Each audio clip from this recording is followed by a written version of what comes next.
Дәл қазір сіздерге тез салмақ тастаудың нақты 3 жолын тегін үйрететін боламын. Алдымен өзімді таныстырайын. Мен Гүлбала Есенбекқызы, салауатты өмір салты дәрігері, нутрициолог, диетолог, Астана медициналық университетін аяқтап, дәрігер болып жұмыс жасаймын.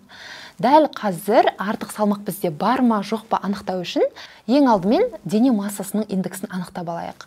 Салмағымызды бөлеміз бойымыздың квадратына. Егер 16-дан төмен болатын болса, демек сіздерде салмақ жетіспеушілігі бар.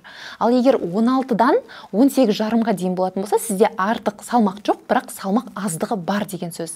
Ал егер 18,5-нан 20-ға дейін сізде салмақ қалыпты деген сөз. 20-дан 25-ке дейін артық салмақ бар. 25-тен 30-ға дейін семіздіктің бірінші дәрежесі бар. 30-дан 35-ке дейін семіздіктің екінші дәрежесі, 35-тен 40-қа дейін семіздіктің үшінші дәрежесі болып бөлінеді. Егер анықтап алған болсаңыз, енді тыңдаңыз. Артық салмақтан арылудың нақты 3 жолы. Ең бірінші жолы ол әрине дұрыс тамақтану. Яғни сіз қаншама дәрі ішіңіз, қаншама шөп шайларды ішіңіз, порошоктарды ішіңіз, оның барлығы гормон. Есте сақтап аламыз. Яғни ол сіздің ішіп жеген тамағыңыз арқылы емес, порошок болғандықтан біздің аппетитті бұғып тұрады және де қарнымызды аштырмай тұрады. Сол арқылы да бізде артық салмақ кетеді. Бірақ сіз ол дәріні, ол порошокты сіз тоқтатқаннан соң, сіздің салмағыңыз 2 есе өсіп кететін болады. Сол үшін де міндетті түрде күніне өзіңіздің жұмысыңызға байланысты 3 мезгіл, немесе 5 мезгіл аз-аздан тамақтанғаныңыз дұрыс. Тамағыңыз, яғни 85-15 пропорциясын ұстанамыз. 85% дұрыс тағамдар болу керек, цельный тағамдар болу қажет. Ол ет өнімдері, сүт өнімдері, балық, жеміс, жидектер деп айтып жатамыз. Соның барлығы міндетті түрде ұстану керек. Ал 15% дұрыс емес тамақтар болса да болады, рұқсат етіледі. Өйткені, егер сіз постоянно қорқып жүретін болсаңыз, мен қазір срыв жасап қоямын, мен постоянно тек дұрыс тамақ жеуім қажет дейтін болсаңыз, сіздің миыңыз сізге қарсы келеді да, сіз бірден срыв жасайсыз, және де психологтың алдынан бірақ шығуыңыз мүмкін. Сол үшін де 85-15 пропорциясын ұстануымыз қажет. Екінші жолы арықтаудың тез, ол әрине режим. Су ішу режимі бар. Су ішу режимі дегеніміз біздің күнделікті бойымызға, салмағымызға байланысты 2 литр, 2,5 литр су ішу деген сөз емес. Су ішу режимі, егер сізде прям жажда деп айтамыз ғой, жажда болатын болса, мен шөлдеп тұрмын, мен су ішкім келіп жатыр деген кезде су ішу керек.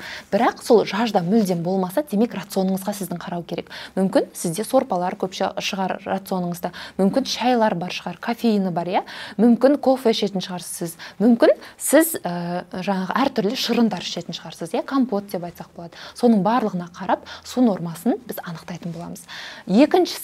Екінші мәселе бізде ұйқы режимі. Яғни түнгі сағат 10 мен түнгі сағат 2-нің арасында бізде мелатонин гормоны өте жақсы бөлінеді. Осы аралықта сіз ұйықтайтын болсаңыз, сіздің салмағыңыз өте жақсы түсетін болады. Ал егер ұйықтамайтын болсаңыз, керісінше біз салмақ қосып алуымыз мүмкін. Режимді міндетті түрде ұстанамыз, күніне 6-8 сағат ұйықтауымыз қажет. Ал үшінші жолы ол әрине қимыл қозғалыс. Яғни вакуум ол жерге кіреді, жаттығу ол жерге кіреді, күнделікті жүрген шагымыз кіреді, күнделікті би кіреді.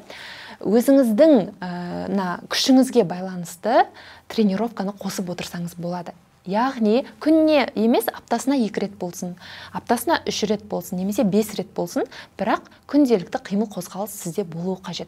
Осы 3 нәрсені реттейтін болсаңыз, сіз артық салмақтан құтыла аласыз. Ал егер өзіңіздің мотивацияңыз жетпесе, күшіңіз жетпесе, постоянно срыв болатын болса, дұрыс қалай тамақтануды білмесеңіз, жаттығу, яғни вакуумды қалай жасау кереккенін білмесеңіз, қай уақытта жүру қажет, қалай су ішу кереккен, еш нәрсені білмесеңіз, мүлдем хабарыңыз болмаса, менің арықтау марафоныма келсеңіз болады. Өз бюджетіңізге байланысты 7 күнге қатыссаңыз болады, немесе 1 айға да қатысуға болады. Осы 1 айдың ішінде сіз әлде қайда жақсы салмақ тастайтын боласыз, артық салмақтан арылып, алдағы уақытта да салмақ қоспайтын боласыз.